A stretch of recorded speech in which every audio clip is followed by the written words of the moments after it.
ছাদে উঠে জয়া বৃষ্টিকে দেখতে পেল।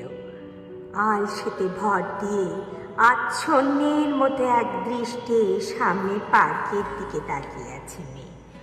ক্ষণিকের জন্য জয়া স্থির বিহ্বল, মা নয়, যেন এক অপরিচিত নারী অন্য এক পরিপূর্ণ রমণীকে দেখছে।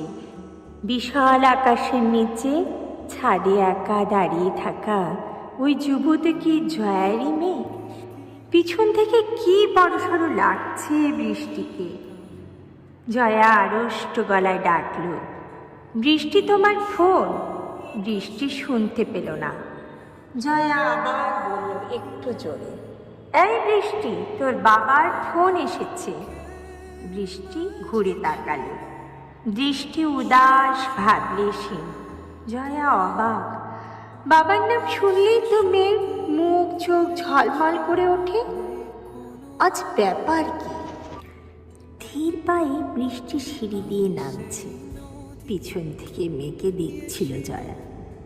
মেয়েটা তার ভারী সুন্দর হয়েছে, নরম, গোলাপি, মাথা ভরা থাক থাক চুল, কালো চোখের পাতা, ছোট্ট চিবুক, ফোলা ফোলা কান, অনেকটা রেনোয়ার পেন্টিংয়ের মতো।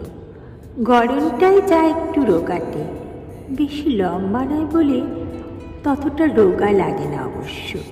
সুবীরের মা বলতেন, নাতনি আমার বৌমার গরম পাবে। মুখ গায়ের রং সুবীরের। জয়ার বাবা প্রিয়তোষ খুব মজা পেতেন শুনে। কি করে যে আপনারা ওইটুকু বাচ্চার মুখ গড়ন কেমনভাবে বুঝে ফেলেন?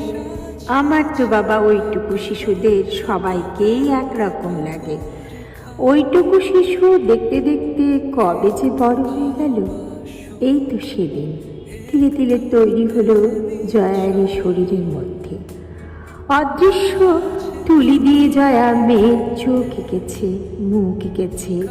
লিওনার্দো মোনালিসার থেকে তার সৃষ্টি বা কম কিসে।